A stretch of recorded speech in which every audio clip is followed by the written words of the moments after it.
Welcome back to Android Weekly. My name is Jayce. And to consider that this past week at CES was busy would make me master of the obvious. I mean, come on, we had Joshua get so excited he starts dancing in the middle of the show. And he finishes with Downward Dog. And then we had Michael Bay, the big Hollywood director, get stage fright. How do you think it's going to impact how viewers experience your movies? Excuse me, I'm sorry. And our own Commander-in-Chief Darcy got so excited about wearable tech that he told John of Tech Buffalo to start wearing biometric nipples. Do you have the biometric sensors so that your wife and baby can know how your heart's doing? I like it. You have the biometric sensors? I do not yet have the biometric nipples, but perhaps. I could make that work.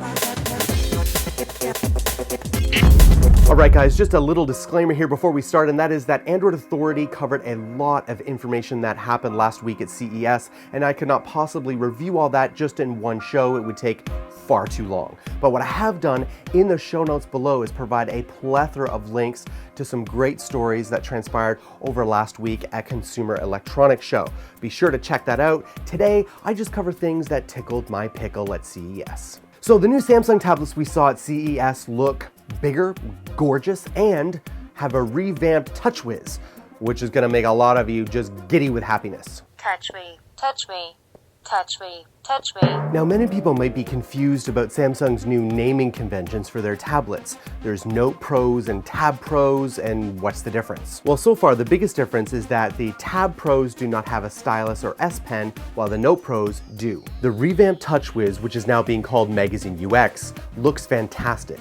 And for me, just my personal opinion here, is one of the most exciting things to come out of CES this year. It's the beginning of tablets showing that they can be seriously considered as devices for professionals and not just content consumption devices. Moving on to wearable tech, and I promise you, no nipples will be harmed in the filming of this episode. Now, as expected, Pebble announced the launch of Pebble Steel, which is Pebble's second generation smartwatch, and it is designed to meet the needs of consumers who wanted a smartwatch with better build quality. While the Pebble Steel offers the same features as the previous smartwatch, including 5 to 7 hour battery life, waterproof features, Android and iOS support, the new smartwatch is thinner and it's made of forged machine stainless steel. Furthermore, the display is protected by Corning Gorilla Glass and the lens includes an anti-fingerprint coating. Moving on to Intel Smart Earbuds. Intel Smart Earbuds provides biometric and fitness information to the user via a smartphone application. The device can measure heart rate and pulse while still delivering full stereo audio and is powered via the headset jack that's plugged into the smartphone or tablet. As for fitness, a companion app on the smart device can keep track of run distance and calories burned.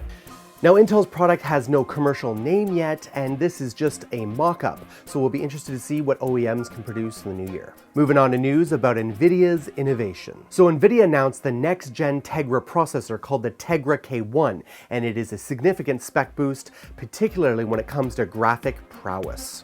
The new Tegra K1 features the impressive 192-core Kepler GPU, delivering what Nvidia claims will bring next-gen console gaming graphics to mobile devices. Now, this got Tim Sweeney of Epic Games so excited, he said this: "We can take absolutely anything that runs on PC or a high-end console and run it on Tegra. I didn't think we'd be at this level on mobile for another 3 or 4 years." Now, whether that's true or just hype, the Tegra K1 does have impressive specs. Thanks for watching, Android peeps. My name is Jayce, and if you at all found this helpful, kindly give us a like and subscribe. Comment below, tell us what you thought. Happy to connect with you here on Google Plus or Twitter. You don't want to forget about my brothers in Android, Josh, Joe, and the Tech Ninja Kevin. And Darcy, don't put those on your nip. Oh, oops. That's gonna leave a mark.